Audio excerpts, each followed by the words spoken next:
on a Saturday morning.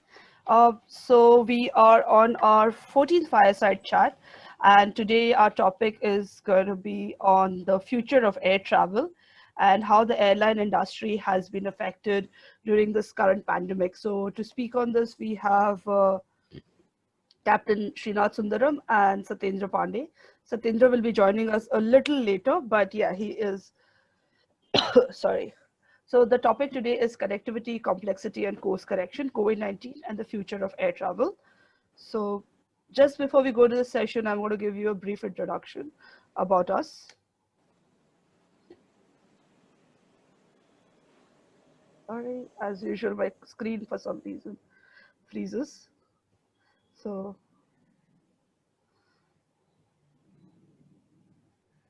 sorry about that. Okay, so anyways, I know this thing. So as many of you know this, we are a knowledge sharing forum, and we were started in May of this year with the whole aim of actually uh, the whole idea of bringing practitioners, academics, as well as students together, be a knowledge sharing forum for everyone. And over the course, we have had discussions. Last week, we had on climate change. And before that, we've had on energy security, geopolitics, a lot of different topics. And today, I said earlier, it's on air connectivity and how it changes during this time. So how we execute this idea is these fireside chats that we hold every week on a Saturday morning at 11 a.m. It's about an hour long. We also have social media handles. You can find those in the chat section as well as our community guidelines. So I know I'll go over it, but I really request you to just have a look at it. And we're definitely open to suggestions. So please do share it. So these are the potential topics that we do look at. So I know it's a very vast area of topics, but it's just that we want everyone to get a different perspective of these topics. And I think a lot of these topics are also interlinked, so that does help. These are our upcoming sessions. So next week we have a discussion on public policy, which is looking at how the evolution of public policy in India has happened. We have two young scholars speaking on this. We have Kumar Shubham from the Rashram School of Public Leadership and Gitika Ahuja, who is a fellow of the Chief Minister's Office of Haryana. And the other sessions, I'll just give you a brief about it. We have a pioneer series starting from September 12th, and we are really happy and really honored to have these four brilliant pioneers speaking on various topics. So we start on September 12th with Dr. Anil Kakodkar. For the ones who do not know, he's the former chairman of Atomic Energy Commission of India. He was a director of the Bhabha Atomic Research Center in Trombay, Mumbai. He's a nuclear physicist. He'll be speaking on atomic energy and self-reliance. Then we have Dr. M.S. Valiathan. He's a pioneering cardiac surgeon of India. He has been the president of the Indian National Science Academy. He's considered a pioneer in biomedical research in India, and he's also credited with the development of artificial heart valves. Dr. Valiathan will be speaking on the whole topic of problems and promises of scientific institutions in India. And he has had decades of experience on building scientific and medical institutes in India. So I think he'd be a great asset to listen to. Then we have Dr. A.S. Kiran Kumar, who is the former chairman of ISRO. He's worked on Chandrayaan, Mangalyaan, and he's an Indian space scientist. A lot of us know him. And then on October 3rd, we have Dr. Shrikant Paranspe. He's considered a leading scholar on India's strategic thought, strategic studies, and international relations. And he is currently the professor in the Department of Defense and Strategic Studies, University of Pune. And he'll be speaking on the Indian education sector. So just to give you an idea about our guiding principles, we are an open forum. We want to have a constructive dialogue, but we always say, please use a parliamentary language. We want to be a platform to bring academics, researchers, and practitioners together. And also, if you can find collaboration and brainstorm ideas, we really welcome that. That's why we said we are really open to suggestions. And like the guidelines I said, respect the views of others, but don't shy from expressing yourself. The language that we use, actually, it's not what we say, how we say it also is important.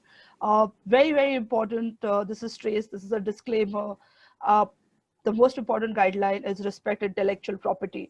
No part of this session should be reproduced without the consent of the speakers. And if you don't know how to get in touch with them, please do reach out to us and we'll be happy to. So this is us. You can look us up on LinkedIn, Twitter, and everywhere we are Asian Pathfinders. Only in Twitter we are Asia Pathfinders. Twitter limit, that's why, word limit. And about today's session, today we have Captain Shrinath Sundaram. He's the co-founder of Attitus and Devote. They are firms specializing in aerospace and defense. He's an early stage investor in aerospace and defense engineering manufacturing companies. He's an expert in aircraft operations, engine and aircraft leasing, maintenance, repair, and overhaul of aircraft and aircraft engines. He's a qualified pilot. He has over 23 years experience in this sector, and he has successfully co-founded 5 successful ventures. Moving on to Satyendra. Satyendra is also an aviation professional and a certified pilot. He currently works as an aviation consultant, as well as he's a columnist at CNBC TV 18. He's the ex-head of strategy and planning with GoAir. He was also the senior manager, advisory and research at CAPA, which is Center for Aviation, and he holds a master's from London Business School. So I'll hand it over to Shrinath to kick off, and then Satyendra will speak. And please, during the entire session, anytime you have any questions or comments, please put it in a chat section and we will share it with the speakers. So over to you, Shrinath. Good morning, folks. At the outset, let me thank Pallavi and her team with Shreyas for giving this opportunity to share my views on the current state of affairs in the aviation industry. And as we can see, we are going through a modulus of change happening in the industry right now. And in terms of, we have grounded aircraft. So I'll begin by talking something about the aircraft per se and how the storage of aircraft costs airlines money. So it's not something like parking of aircraft is akin to parking of aircraft of cars or other automobile vehicles, mostly because it costs money to park an aircraft. There are safety procedures that one needs to adhere to. There is a minimum set of crew that you need to maintain, and the crew needs to be certified. Barring probably perhaps any other industry, I would even say beyond medical industry, the most regulated industry is actually aviation. And when it comes to aviation, each and every aspect of it needs a certifying authority. There's a certifying body, both internally and externally. So we have something called as central regulators in the industry. And when we say central regulators, it's basically each country has one central authority, which in turn manages the entire show of civil aviation. Military aviation has the same kind of complexities. However, in the military aviation space, things are a little more different. So in terms of the way we are looking at right now, aviation industry is now scratching itself, trying to figure out the path of least resistance into how they're going to structure themselves over the course of the next few months. And this is not a pandemic that is going to cause wide-scale erosion of aviation capital. And when I say aviation capital, I mean by the routes that they were flying. Some of you might be habitual flyers on a regular basis. Some of you might be flying as much as say 2 or 3 times in a week, or some of you might be flying once in a year or twice in a year. It depends entirely on how you're flying. So for that, the safety is the first paramount when it comes to aviation. Everything else takes a back seat. Safety, safety, safety. That's the whole point of the conversation that we are having today. And mostly because how COVID has created a situation where, where safety has taken a backseat. Because the first thing that happened when people said, oh, am I going to fly? Will I be safe in an aircraft? These are questions that's being asked time and time and again. I know that India put in a lockdown. There was no civil aviation for a long time. There was no commercial long haul international aviation for a long time as well. So to bring that into context, let me touch on the subject of aviation and security related challenges that are there, especially when it comes to storage of aircraft. So every aircraft needs to be stored, and there are procedures for storing that aircraft. The engines are covered.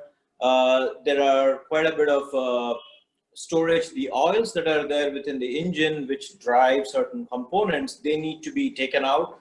You need to have something called as inhibiting oil that has to be pumped in. So you have a minimum set of crew that is required to stay on the aircraft and work on them.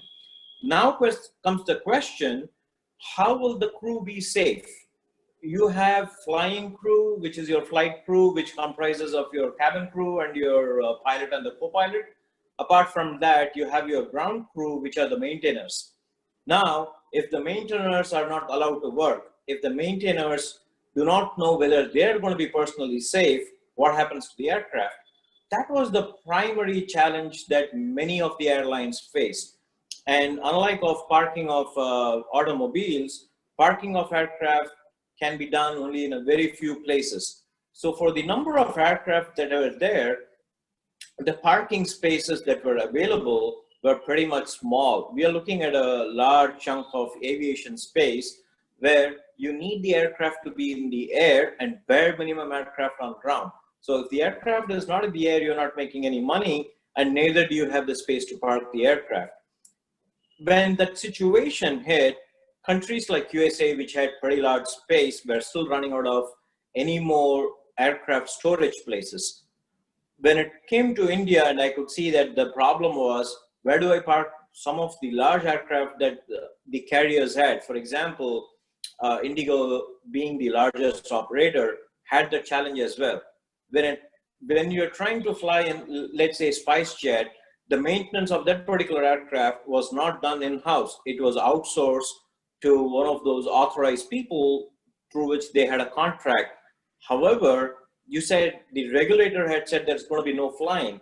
So the problem arose, how am I going to bring in the people? How am I going to get in the number of crews, bare minimum number of crews, who can come and do the necessary checks and then keep the aircraft safe?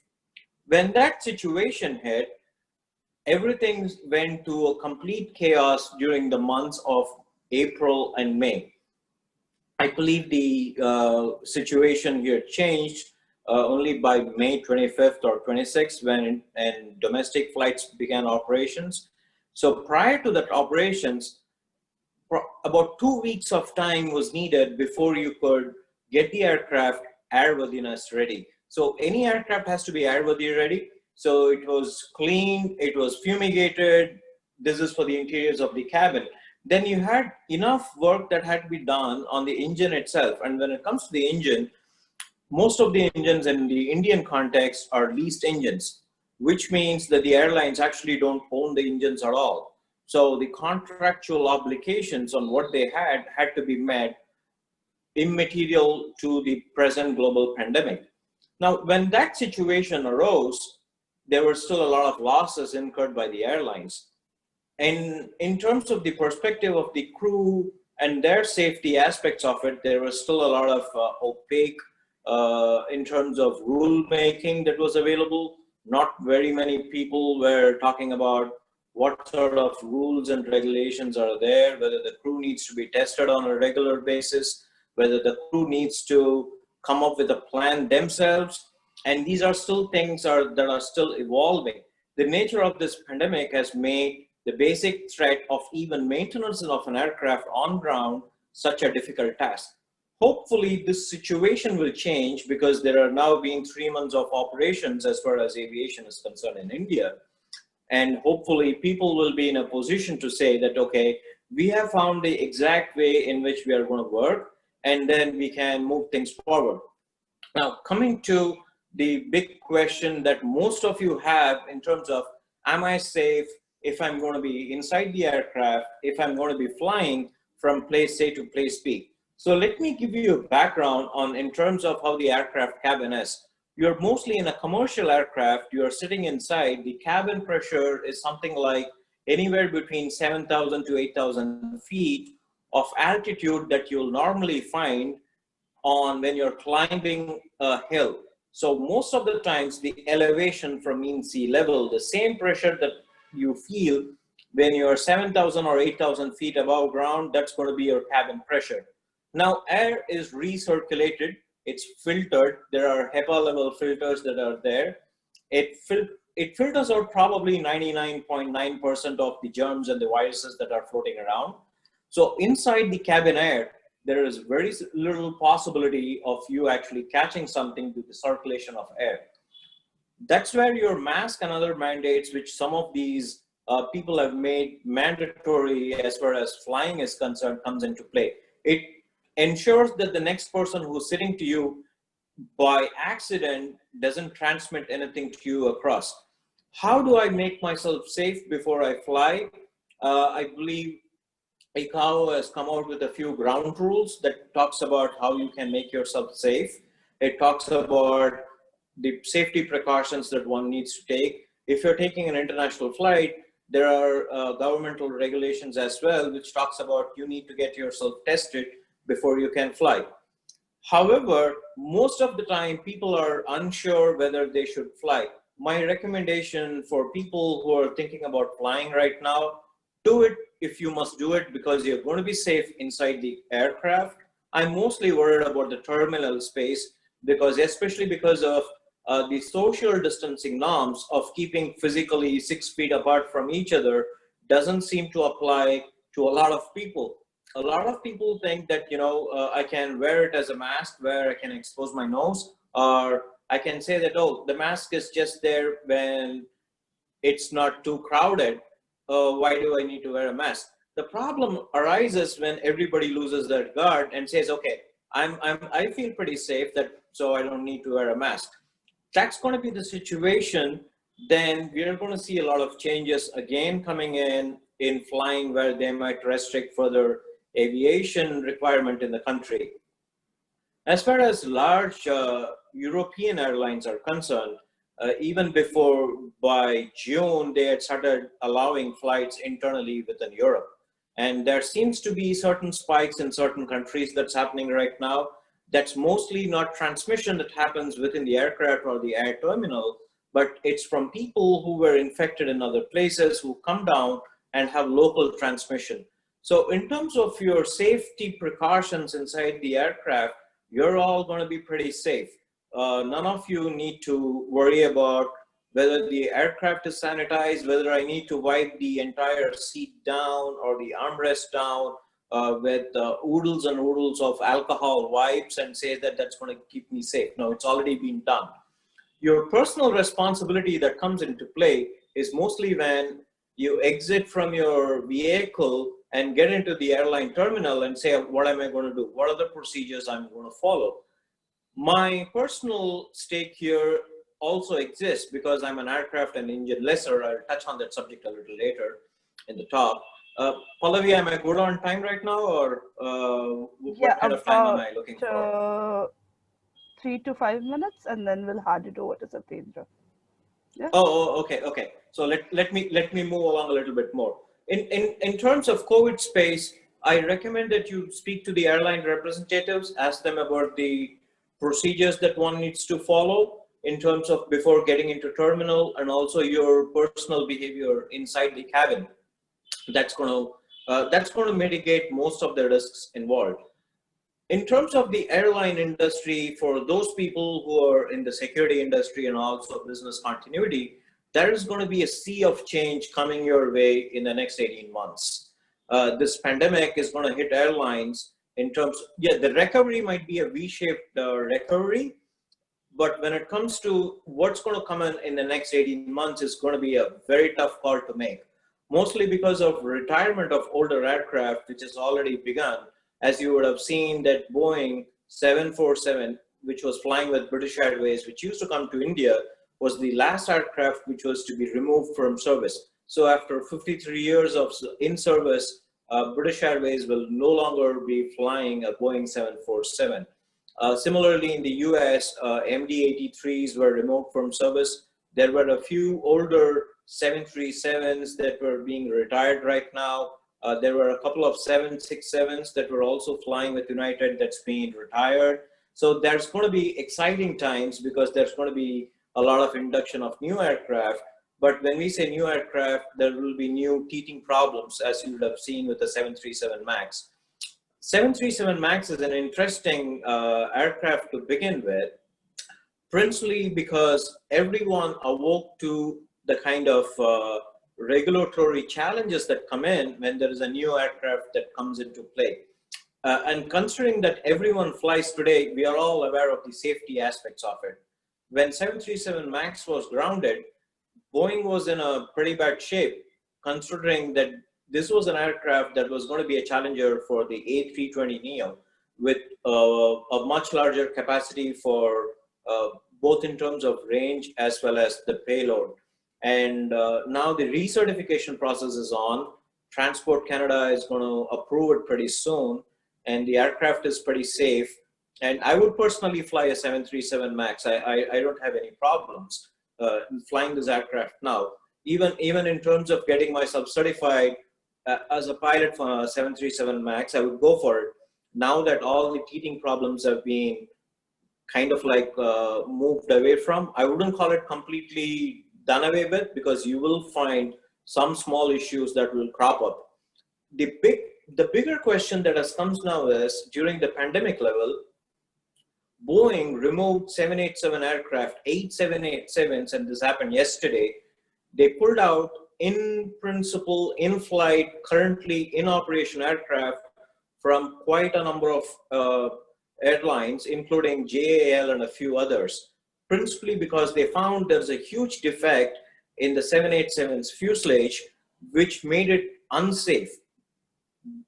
When you boil down when you strip down the technical jargon that was being thrown at, it basically said the aircraft could split into two during mid-flight because of issues that were there in the production and how the composites were being welded together with the other components there. So that's a more worrying case, because do we have enough people who can work on this particular aircraft and get it up and running, find out what the problem is, and move on? That's going to be a challenge, because how am I going to get hundreds of technically conversant engineers inside one factory space and say that, hey guys, let's figure out what's wrong with this aircraft. What is the production issues that we are going to face? So in terms of business continuity, that is going to be quite a bit of challenge, getting in people to work on your aircraft and maintain them, and also on the production level, bringing in people into your factory floor. So in terms of the overall scenario, it's an ever-changing dynamic scenario that we have. And as far as the current aircraft that is there, you're pretty safe to fly.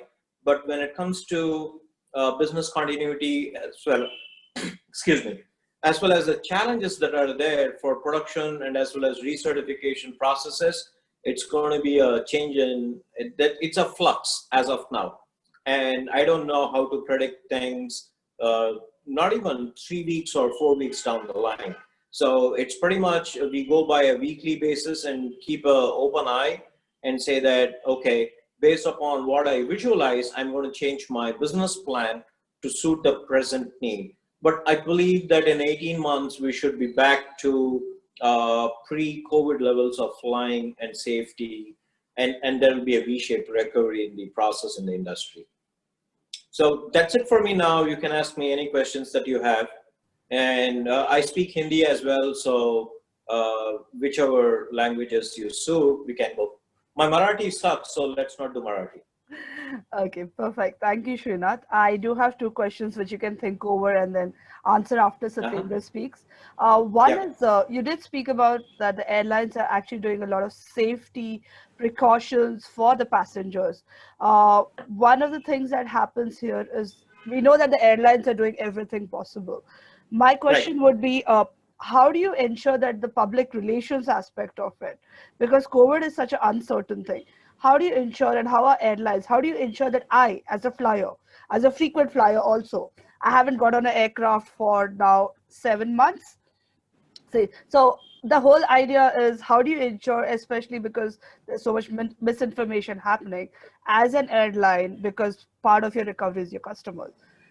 Convince customers to get on a flight and travel, because the tourism industry is also linked to flying. So these two industries are very linked.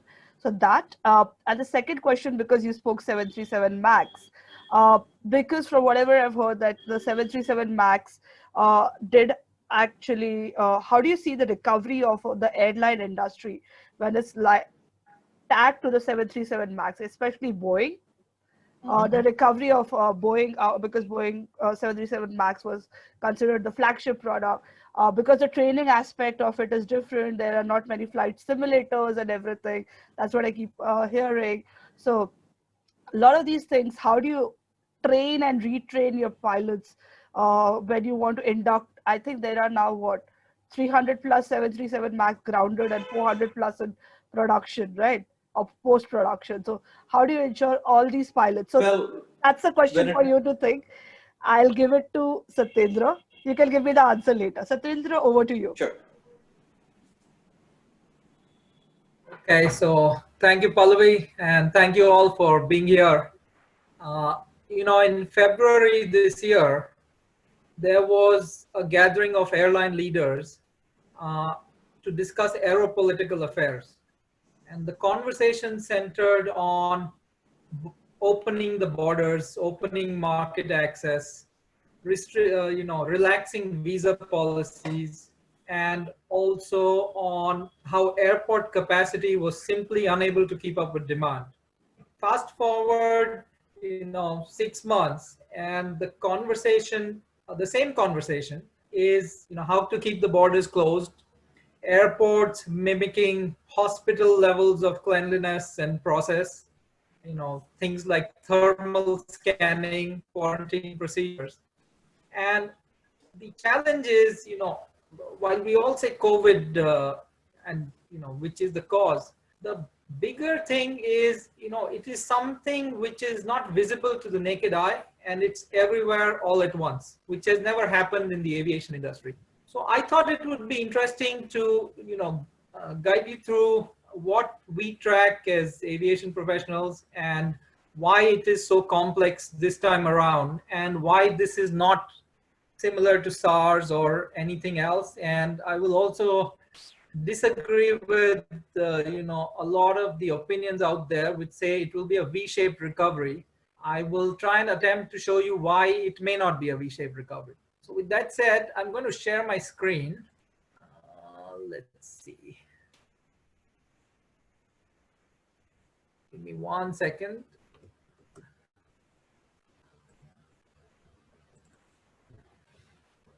Okay, so can everyone see my screen? Yes, we can. Yeah. Okay, great. So in aviation, there's a troika of fuel, financing, and foreign exchange that is critical to any airline success. Now look at fuel. Ironically, what's happened is very good for the airlines. Fuel is at an all-time low. But if you dig to why it is at an all-time low, it's because of underlying demand, which means there's just no demand for fuel, which speaks to, again, industrial consumption and consumer behavior. And this is not a particularly pleasing sign. So fuel, while it has gone up since the March levels, it still continues to be very low. And all the forward signals are that a recovery is still a while before it happens. If that wasn't bad enough, if you look at foreign exchange, the global currency for aviation is the US dollars. Airplanes are bought and sold in US dollars, leases are in US dollars, a lot of your maintenance payments are in US dollars. And with the dollar strengthening against a basket of currencies, What that has meant is, while your cash inflows have diminished significantly because very few folks are flying, your cash outgo has actually increased because the dollar has strengthened against your currency. Now, central banks, what they've done, of course, is for to stimulate demands, to stimulate the economy. They have put in a lot of liquidity in the system. So we are actually in an environment where the interest rate is the lowest that it's been in 5,000 years. That's not a typo. The interest rate is the lowest in 5,000 years. But the ability to pay is, very diminished. And any banker, if I go to a bank and say, can you give me a loan? He'll say, yeah, what's your income? And I will tell him my income, and he'll say, okay, I can give you 3 to 4 times of that amount. Now consider that your income in many cases has gone down to zero, and there is very little visibility on when the jobs will come back.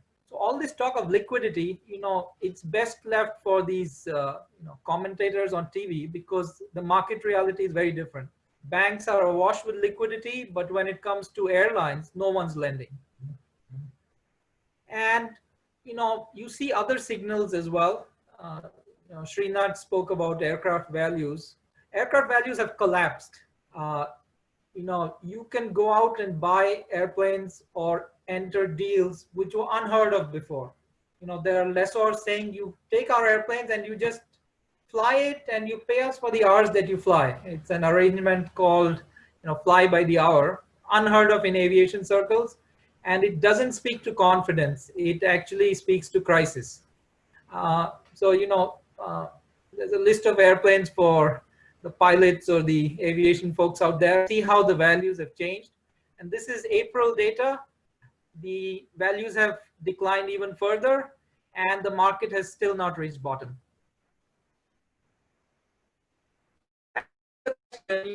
My friends in the tech world, they say, well, but e-commerce is doing so well. Yes, it is doing well, but again, dig deeper. What are people buying? And you will see the signals are they're thinking they'll be home for a while, or this shift to work from home, whether we like it or not. At least the buying behavior is indicating it's here to stay. And while you see the stock market, go higher and higher, and there are different reasons for that, take a walk down to your local store, and you're likely to come across something like this. I have a coffee shop near my house. It's been closed since March. So on Main Street, small businesses, they continue to not be open. Suffer is not even the right word, because they're just not even opening. That's how bad things are. And again, you could say this is all anecdotal evidence. So we might gather and see if it all points to the same direction. So assume everything I've told you is wrong. Look at what people are searching for online. These are search trends. The top 3 searches are unemployment benefits, economy, and healthcare. And if you look at the colors, you will see, which countries, what is the leading search. So the red indicates economy, which is mostly Asia, Africa, Australia. Unemployment, again, China, Russia, North America, South America. And healthcare, while you see the US as healthcare as a top search trend, it's also because healthcare in the US is tied to jobs. If you have a job, more often than not, healthcare is tied to that. And lastly, this time the problem is not local, it's global. Look at the revised growth forecast. These have been revised downwards since we spoke, since these were published. And there's a very real threat that this can lead to rising unrest. So it's not a pretty picture any way you look at it. Now, when it comes to travel, if we speak specifically of aviation, aviation has always been driven by a desire to explore, a desire to experience, a desire to learn new things.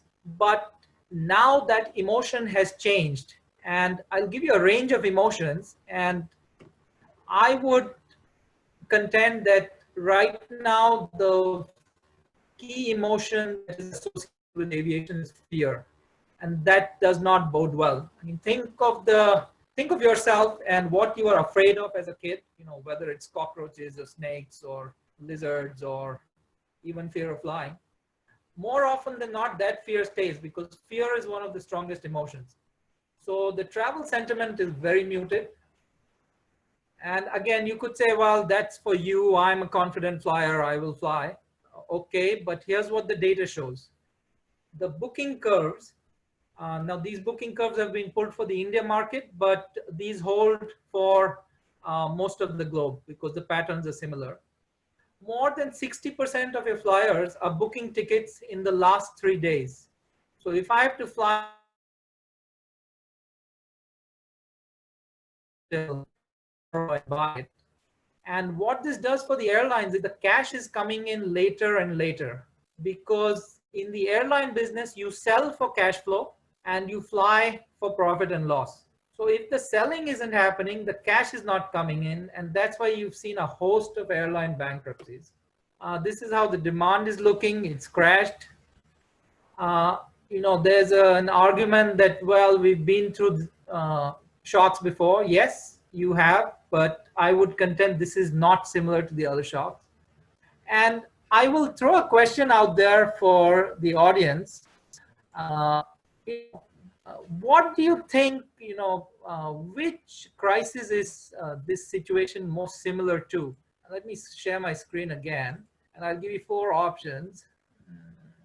Why is this not moving? Okay, so what is the closest parallel? Maybe you can just type it in and Pallavi can tell us in 10 seconds what folks are saying. So please type in your response in the chat section.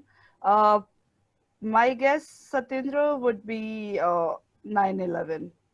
So I'll let Okay, others to get.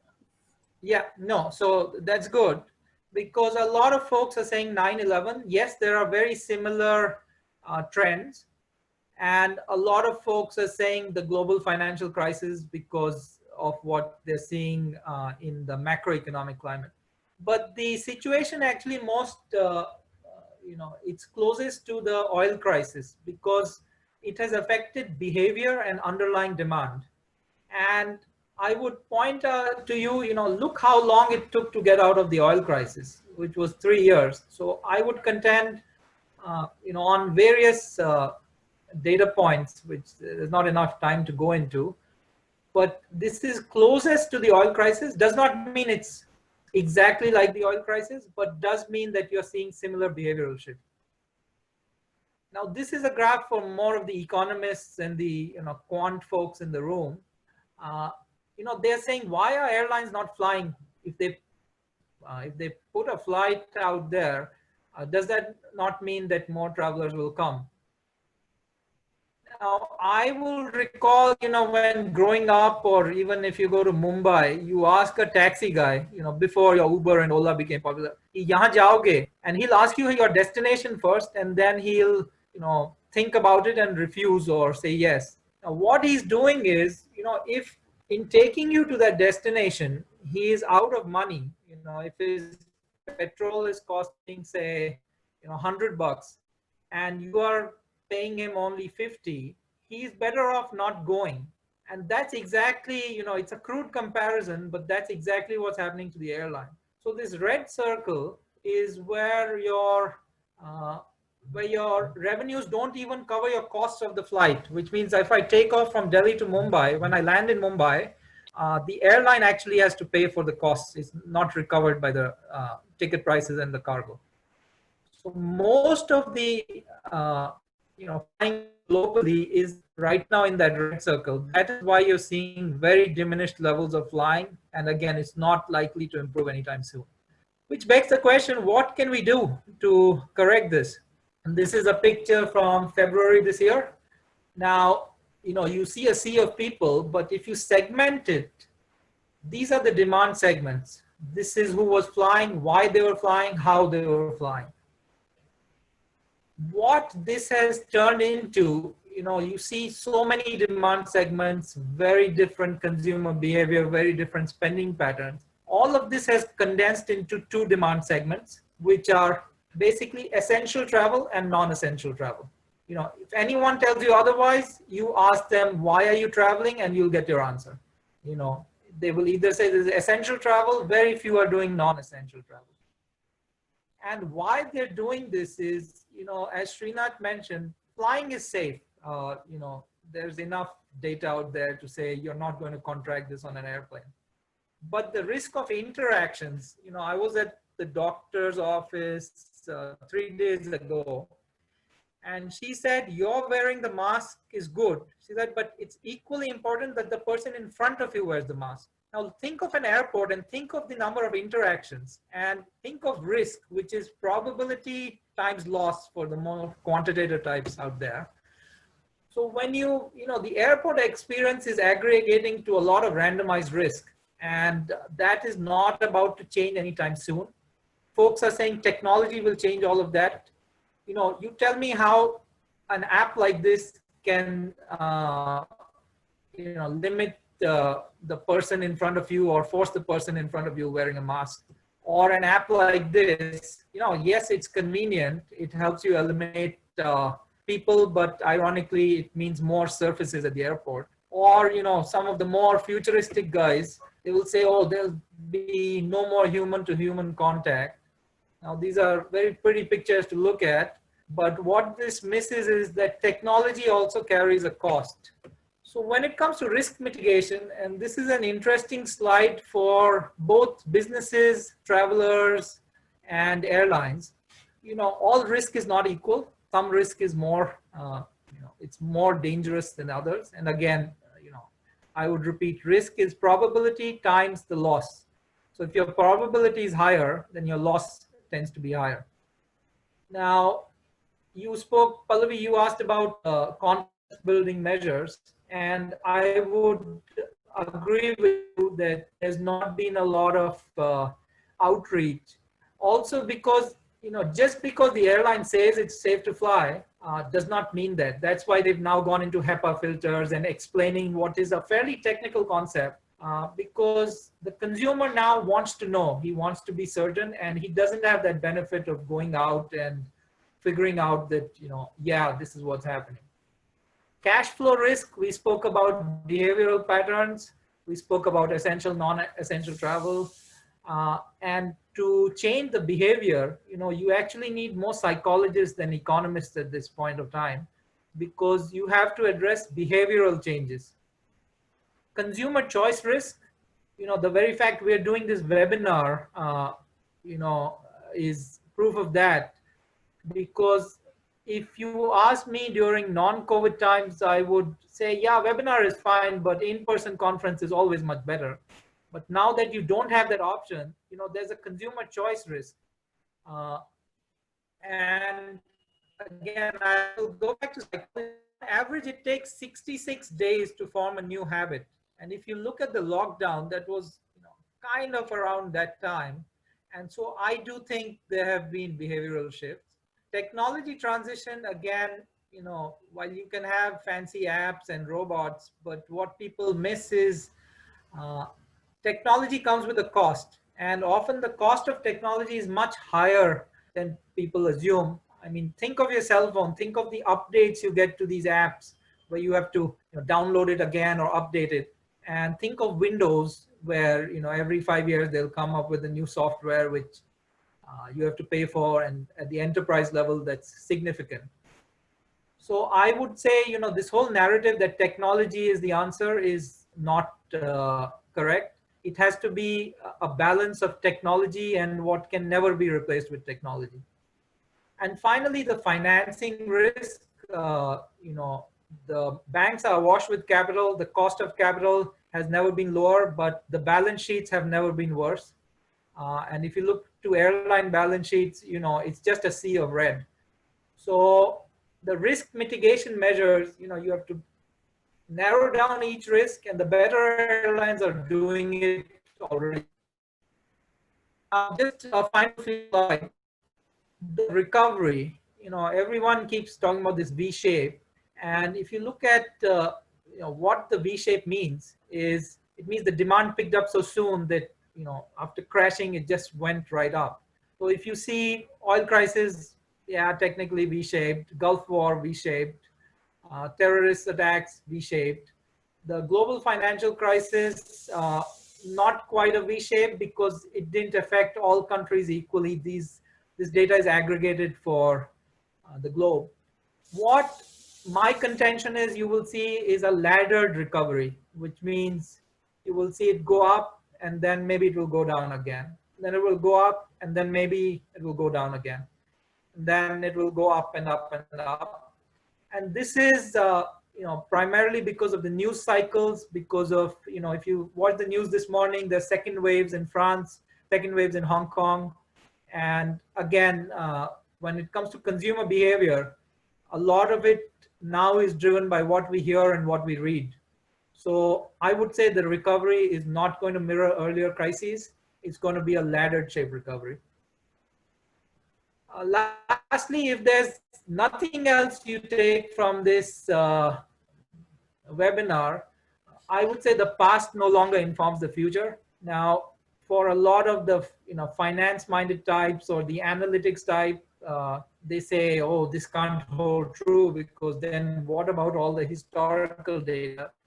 But guess what? The historical data is not worth anything right now because the past simply does not inform the future when it comes to air travel. Distances are going to determine loss to other modes of transport. I made this slide and I just noticed the bus says Corona. So I don't know if that's a good sign or not. But, as the airlines have suffered, other modes of transport have actually gotten better. Roads are now much better. I would never think of flying between Delhi, Jaipur, Delhi, Chandigarh. This bus is from the south, Bangalore, Hyderabad, Bangalore, Chennai. Folks are taking the bus. The bus comes with Wi-Fi and sleeper seats. If you guys have never experienced it, I'm saying this as an airline guy. Experience the bus and you might even convert to the bus. Trains, again, a lot of improvements going on, whether it's the cleanliness of the station or Wi-Fi on trains or food on trains. And lastly, so how do you really, as an airline or a business, adjust to this? There's all this nonsense floating around on social media. Be you and the world will adjust. While in the world of business, be you and you're going to go bankrupt. You have to tweak your business model. And you have to do it in a very nuanced fashion. It can't be that, shut down the business, come up with a whole new business. But look at elements within the business. And for the airlines, everything from aircraft size to whether you're flying into hubs or I'll give you a very short 10-second calculation. High fleet utilization meant that the more you fly, the better it is for the airline. So on the ground, you wanted to limit the time the airplane stands on the ground. Now, if you say, each flight on the ground is increased by 20 minutes, and that's 6 to 7 flights a day, that's 140 minutes, which is actually one flight. Take the revenue of that flight between 7 and 10 lakhs, and you're looking at, a figure of 10 lakhs a day. Take that across to the year, that's around 36 crores per year, which is $3 to $4 million. And take the smallest airline I will take India because this is where I'm based. 20 aircraft is the smallest airline I know. That equates to close to $100 million. So a 20-minute difference in ground time is actually equating to $100 million. And if you just say, yeah, we'll figure out other ways to cover that up. Well, all the best, because you're not going to make up $100 million in other ways, which is why you see fleets shrinking. And, if you then say, yeah, maybe I'll not be punctual. No, the customer doesn't want that also. So it's a very nuanced strategy where you have to look at everything and all at once and tweak certain things and see how it adjusts. So that's all I have. I have a question. And once again, thanks for having me here. Perfect. Thank you so much, Satyendra. So Shrinath, I'll give it to you in a second. I have a question for Satyendra before I give it to you to answer my question. Satyendra, you did speak about the cash and the financial aspects of airlines. One of the things is air travel has became cheaper, right? Over the course of last decade, 2 decades, with low cost airlines like your EasyJets and your Ryanair coming into the market. How do you see the sustainability of these low cost airlines going forward? And do you think for average traveler, maybe, is air travel going to get more expensive or cheaper once the recovery does happen? So that's a question. But first to you, Shrinath, to answer my questions, and then I'll ask the other questions.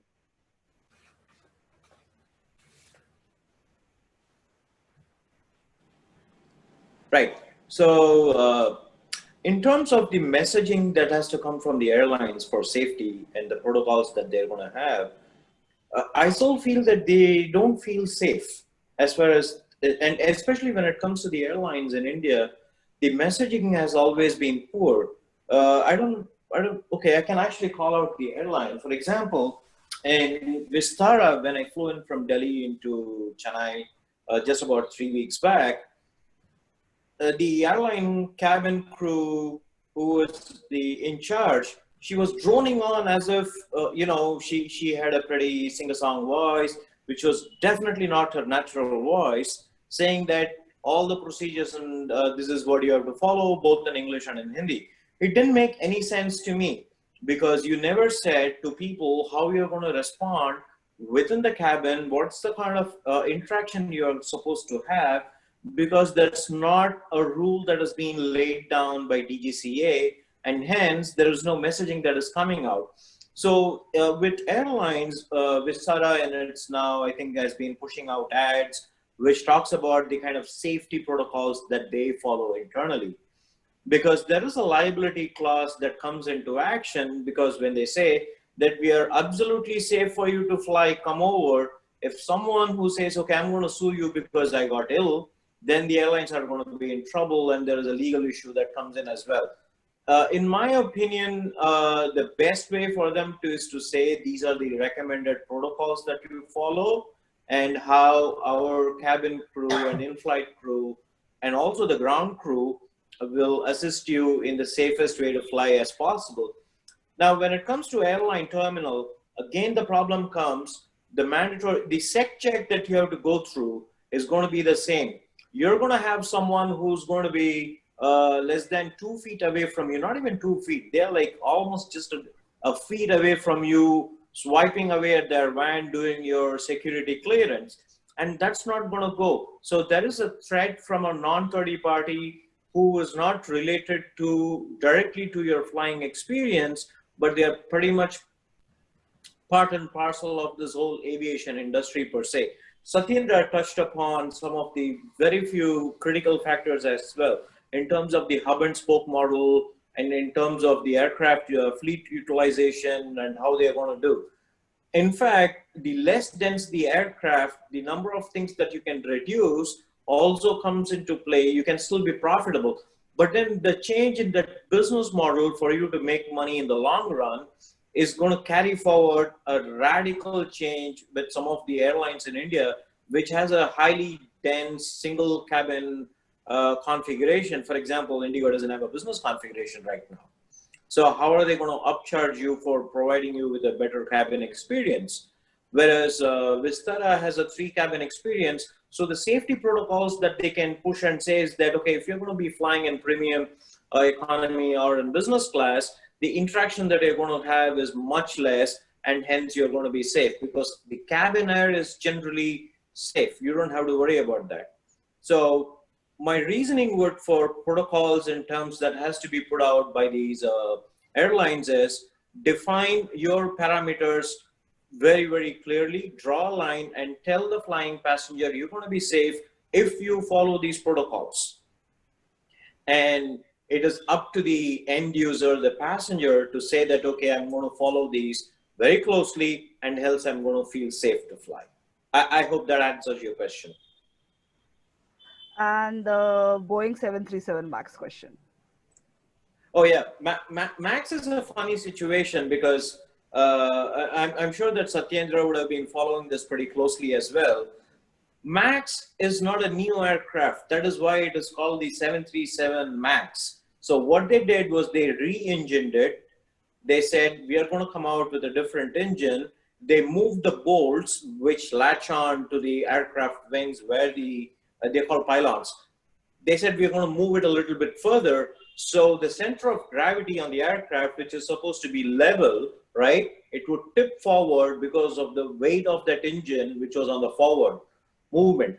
And hence, to compensate that, they had the MCAS system, which they never did explain to the pilots as to how to use them as well. So there was a software glitch as well as an uninformed pilot who didn't know what exactly how the systems work.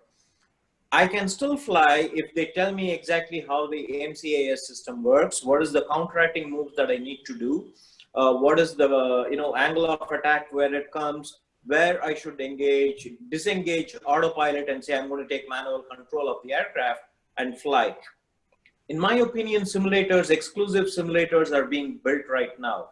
And during this downtime, I'm pretty sure they can come out with the 737 MAX simulator. I think there are about 4 currently in operation and going to be certified by FAA. My data is a little bit outdated. This is about 2 months old. But hopefully within the next 3 to 4 months time, we'll have more certified simulators which can simulate that exact MCAS situation that happens where they say there's a down angle, there's a nose down that's happening, and what is the situation and the situational awareness as well as the knowledge transfer that needs to happen to the pilot as to how do you counteract this move.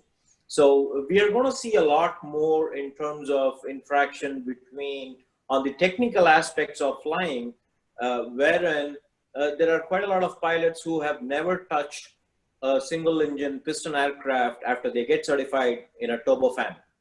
I know quite a few people who have even forgotten to say, what am I going to do manual flying for? For most of these pilots, it's usually like, okay, vector based, I do a standard instrument departure, I level off and hands off. So that's going to change, especially with the 737 MAX. But yes, the tide is towards the 737 MAX being a good aircraft. Can it be a great aircraft? Time will tell. Okay, thank you. Satyendra, over to you, and then I'll go for the audience questions. Anyone has any? I know there are a few questions already, but if you have any other questions, do put it in the chat and also let us know whom it is directed for. Satyendra, to you.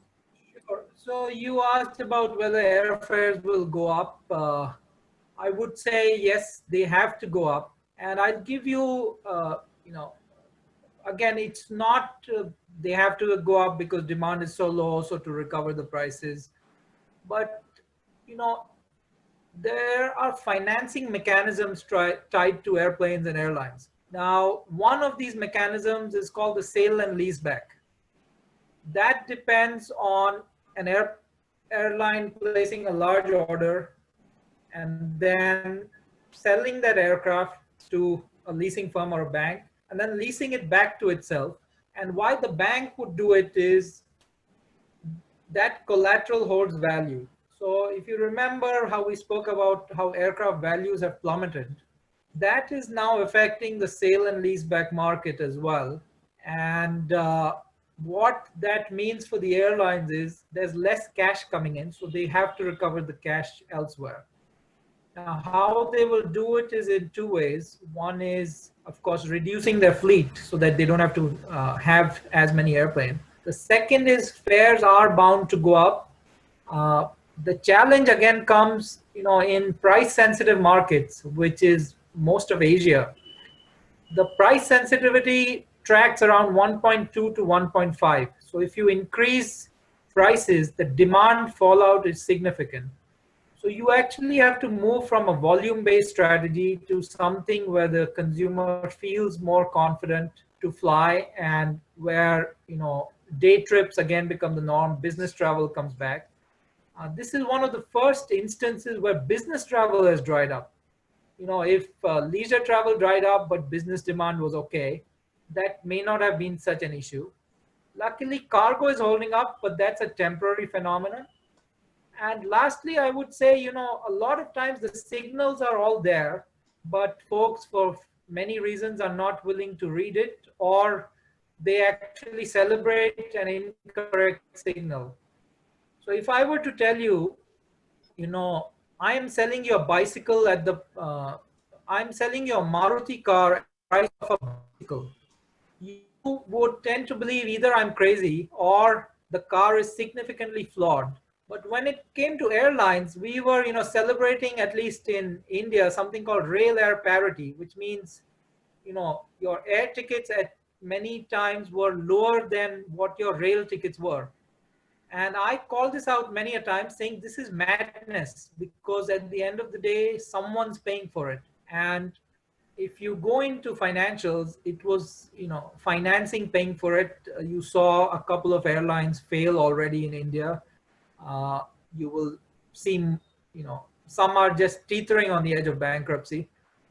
Whether they make it through is anyone's call. But in the short run, at least, I do see fares going up. If the vaccine comes, I also believe that human memories are very short.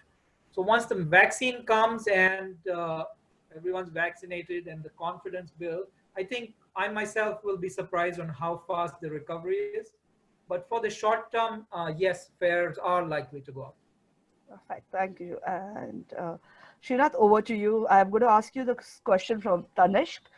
It's regarding the privatization of airports in India. We've seen players like Adani's and others who are getting into privatization, raising capital through getting listed, and GMR getting listed.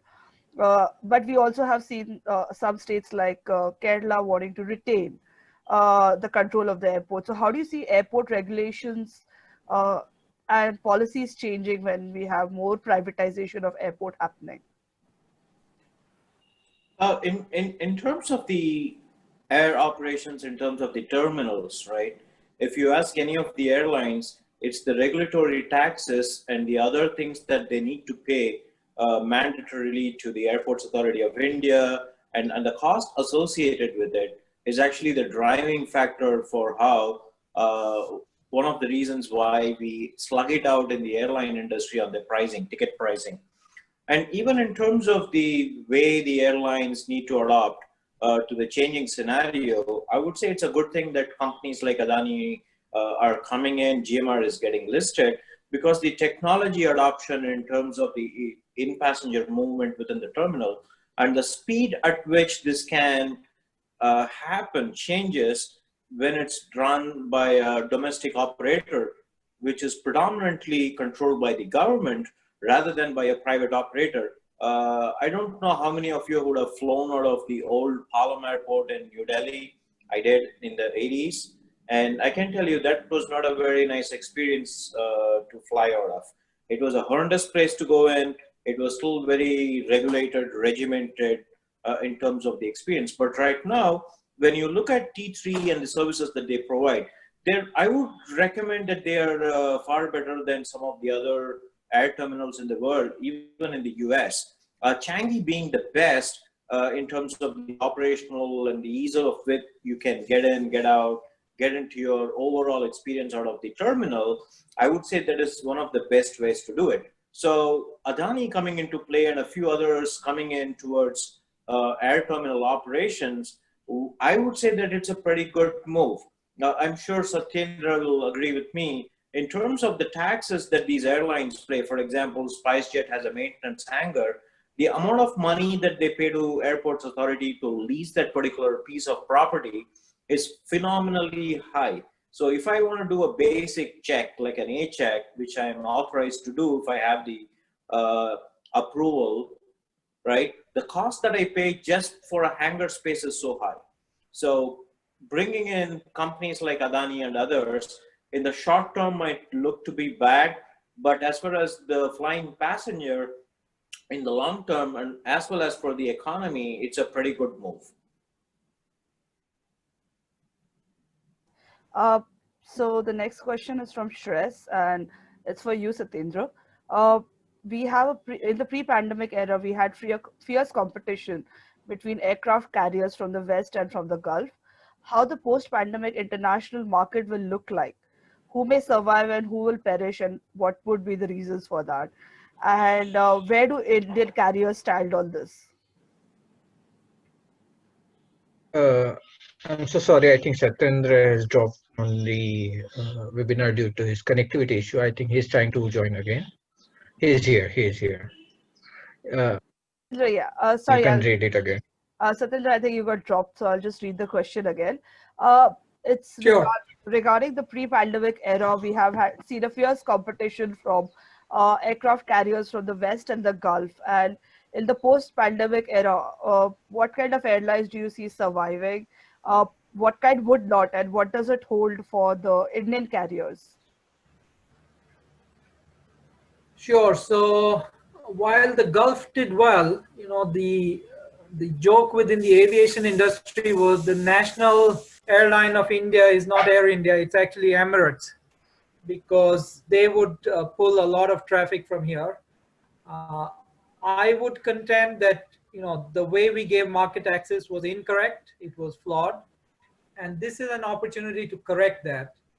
The Gulf carriers, as far as my analysis goes, I think they will face significant challenges, not because of anything else, but because folks are going to move away from flying into hubs and flying elsewhere and move to more direct flights. And in the broader aviation environment, I see a question from Captain Shiv Kumar here asking about airplanes. And this ties into why, the Gulf carriers will lose, because for the longest time, aircraft speed and size remained stable. For 50 years, there was no change in speed. This is in spite of the fact we can fly supersonic, but it was just too expensive to do that. And aircraft sizes actually diminished. So what you're going to see is smaller, more efficient airplanes capable of flying faster and much longer distances. And so for a guy going from Delhi to London, or Qantas has already done this with, which I still don't see how people take that flight, but Perth to London, it's one of the longest flights. I think it clocks in over 19 hours, but it was profitable from within the first month of operation. So there is certainly a segment of demand that does not want to go via hub. And geopolitically, I mean, look at what's happening with the Gulf. Look at UAE, Saudi, Pakistan. Look at Israel's relations with now the UAE. Uh, so there are a lot of geopolitical trends which will also influence this. So for India, the time is right for to correct all the incorrect policy decisions that we've taken over the last, I would say, 20 years with regards to aviation. And yeah, I don't see Gulf carriers doing very well in that sense. Okay. And on an associated note, Captain Shiv Kumar also asked about production at Airbus and Boeing. So what has happened in the aircraft manufacturing space is you had two large players, Airbus and Boeing. But then if you look at who was buying most of these airplanes, the bulk of the orders in terms of value, not volume, was coming from the Gulf and China. Gulf we've spoken about. China-US relations are at an all-time low. So, and the Chinese are trying to build their own aircraft. So if China comes out with a directive saying all domestic flights to be flown only on Chinese airplanes, and increasingly how crazy the world is, I would say it could happen. Then you're going to see, I would say, both the manufacturers are hurting, but you will certainly see Boeing headed towards a Chapter 11 filing. They've already adjusted their production levels. Frankly, I am not as confident on the Boeing 737 MAX because, not because it's of any other reason, because other regulators are going to clamp down. At the backdrop, there's a US election happening, so you have to factor that in. And the 737, once it flies, assume everything is settled in 2 or 3 months, it flies. It will always be one incident away from a global grounding. And that's not a very good place for an aircraft manufacturer or an airline to be. So Boeing will either have to rebrand this thing, or I think they will have to work towards a newer airplane called the NMA, which is a new mid-size airplane, which would arrive around 2032, 2033. It will focus on what we spoke about, a smaller airplane with higher range, higher speed, and more comfort. And that's the way forward. That's what I believe the future will look like. Perfect. Thank you, Satyendra. Shrinath, I'm going to ask you the last question and then the last question for Satyendra, which is going to be, I think, just how do you see the geopolitics of this entire aviation industry? What Satyendra did touch, excuse me, Satyendra did touch on it, but from the geopolitical angle, where do you see the potential for the Indian market? Because if there are going to be hubs and all, that's out the Middle Eastern airlines. So where do you see the future of Asian region in terms of the geopolitics of aviation? And the last would be, what is your advice for anyone who wants to be in the aviation industry? That's a question from Nagma. And the same question for you, Satyendra, before we wrap up, after Srinath's done. Sure. Okay, so I'll just give one more update touching on the 737 MAX. They have already started kind of like modeling the situation by renaming it as 737-8 again. So that came out just about 2 days back. And I'm sure people are going to be thinking whether it's the 738, which is the legacy 737-800, or is it the MAX that's now being rebranded and called the 737-8. So there's going to be confusion when it comes to that. And for NMA, I was still in discussions with some of these guys in Boeing about 2 months back. It's still on the drawing table. What should have been their clean sheet design about 10 years back, they said we are going to do and call it the 737 MAX. But then they've paid the price for it right now. Okay, so when it comes to the geopolitical risks that are there, the Chinese one, and as Satyendra said, if they said it's going to be the Chinese COMAC C919, which is going to fly domestically, then yes, the number of sales, every Asian, if you look at the market projections that keep getting out from both Airbus and Boeing, it's always called Asia Pacific. And within the Asia Pacific region, there's a separate column which says India and China, right? And the Indian market is predominantly an extremely price sensitive market where people will think of even a variance of say 500 rupees, which will be a no-go decision for taking that particular flight. Geopolitically, we are going to go through a flux. I still feel that in terms of direct flights between India to other places, which we predominantly fly to in the Western countries, that's still going to be there. There are a lot of people who feel safe flying into Western Europe in terms of transiting to North America per se. That might still continue. I don't know about the direct flights that happens between the hub in the Middle East, but there's still a significant population which will still fly, primarily because of the number of miles they would have racked up.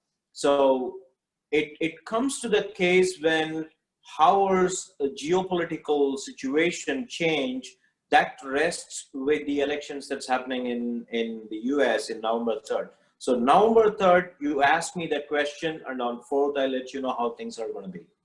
It rests on that. Okay. And the last question, like I said, what would be your advice for anyone who is a aviation industry aspirant, be it from the flight crew, engineering side, anything? Engineering or as a pilot?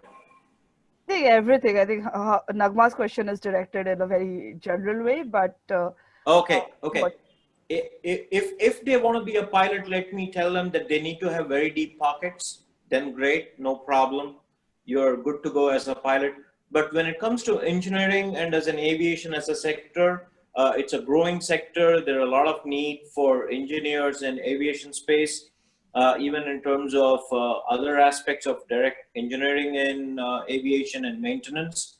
If they're looking at mostly on the side of cabin crew, I would say there's still going to be some sort of a reduction in in-flight crew, so that's not a great scope. But terminal operations and other stuff, I would still be a little more cautious, especially in the Indian context, because they can see how much of privatization happens in the industry, then take it up. Because if it's going to be sold with Airports Authority, the number of jobs that you're going to get is going to be extremely restrictive. So apart from being a pilot, everything else looks good as of now. Perfect. Thank you, Shrinath. And over to you, Uh-huh. Satyendra, for the same question. Sure. So geopolitically, what I see is you will see regional blocks emerging. And again, this is driven by both economic factors and also social factors. You know, when you travel, one is you want to explore, but if there's an, you know, say anti-cultural sentiment or some anti-sentiment building, it adds to the woes of travel. Secondly, with social media, you know, there is so much to explore within Asia. You know, you don't really have to now go to Europe or the US. You know, sure you can, but there is enough stuff out here. And I think you are seeing a revival of, I would not say domestic, but regional tourism. You know, a beach in Spain is as good as a beach in Sri Lanka. And that is something the newer folks are realizing thanks to Instagram or Facebook or whatever. So geopolitically, I see three regional factions emerging. One is North America, Canada, Mexico. So you'll see a lot of travel within that and include Caribbean and Dominican Republic. Second is Europe, which would range from, you know, Western to Eastern Europe. Again, a lot of things emerging there.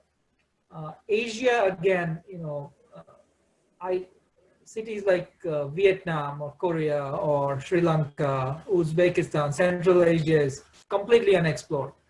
So for the near term, and again, this depends on how the travel arrangements are negotiated and, you know, whether they're reciprocal arrangements, you will see this happening. Again, but this is just the near term. In the long term, I think you will see travel go back. Like I mentioned, human memory is very short. So, you know, we will forget this ever happened, and, you know, the webinar will go in the archives, and, you know, maybe someone will see a time capsule and say, oh, okay, this also happened. And you don't have to take my word for it. Talk to people who have lived through SARS. How, you know, how worried they were, and now they're like, oh, it was just an aberration, it was just something that happened. So geopolitically, that's what I think will happen. There are elections looming, which Shrinath also alluded to, and the US election is, you know, a lot hinges on that. A lot will hinge on, you know, the Middle East, which is, I think, one incident away from some significant tensions. And Asia is finally, you know, pulling its weight. So countries like India, Malaysia, you know, the BRICS nations, they're finally getting a say on geopolitical matters. So that is also going to lead to some complications. How that plays out is, you know, is a matter of another webinar. And lastly, to the person who asked, you know, should I join aviation? I would say there's no more exciting career than a career in aviation. There will be naysayers. I myself studied music. I happened into aviation. I love it because I would say it's like, you know, I'm writing a book called Orchestrated Chaos, which speaks to how aviation is like a symphony where, you know, everyone has to pull their weight. There are certain segments, like Shrinath said, being a pilot, you know, not very lucrative. If you're doing it for the money, but, you know, I mean, hop on an aircraft and fly and talk to any pilot. And, you know, the sheer joy of flying, you know, no desk job, no amount of money can ever replace that. And finally, what is not said often enough, you will meet some of the greatest folks in aviation, some of the greatest minds, some of the greatest personalities. And some of the greatest experiences, say your flight diverts, say you have to manage 20 nationalities, and amongst that someone has a crying baby and you're stuck with an airplane and customs and uh, a fuel provider, and you have to track the markets, you have to track consumer behavior. I would say there's no other uh, career path that gives you that kind of variety. And luckily, now we are moving to a stage where earlier, if you had more than 2 or 3 changes on your resume, people would say, what happened, why didn't you stick to one place? Now we've come to a point where if you don't have those changes, they will say, oh, he was not good enough, or he or she was not good enough, so no other company picked him up. And aviation will give you a chance to explore the world. What happens in India may not hold in Uzbekistan, may not hold in North America. So I would say go for it, and feel free to share my email. I'm happy to advise you offline. And yeah, I think aviation is still one of the most fascinating careers you can take to. Perfect. Thank you so much, both Srinath and Satyendra. I think you have given that very good overall of both from a very individual level as a free personal flyer, how industry looks for us, and also for the industry from that perspective. So thank you so much to both of you. I know interest of time, so thank you everyone for joining us. Next week we have a discussion on the evolution of public policy of India. We have 2 scholars, Gitika Ahuja and Kumar Shubham joining us. So we look forward. And if you missed at the start, we did say that we have a pioneer series where we have pioneers in their field, be it nuclear physics, be it space, medicine, strategic foresight of India. We have scholars coming in and practitioners coming in from that. So look out for our social media pages for that. And thank you, everyone. Thank you, Srinath and Satyendra, again. Really great discussion. Thank you so much. Okay. Take Thank care, you. guys, and have a great weekend. Take care. Yep, Okay, you too. thanks. Thank you, Bye. Thank Shrinath. you. Thank you, Satyendra. Bye. Thank you so much.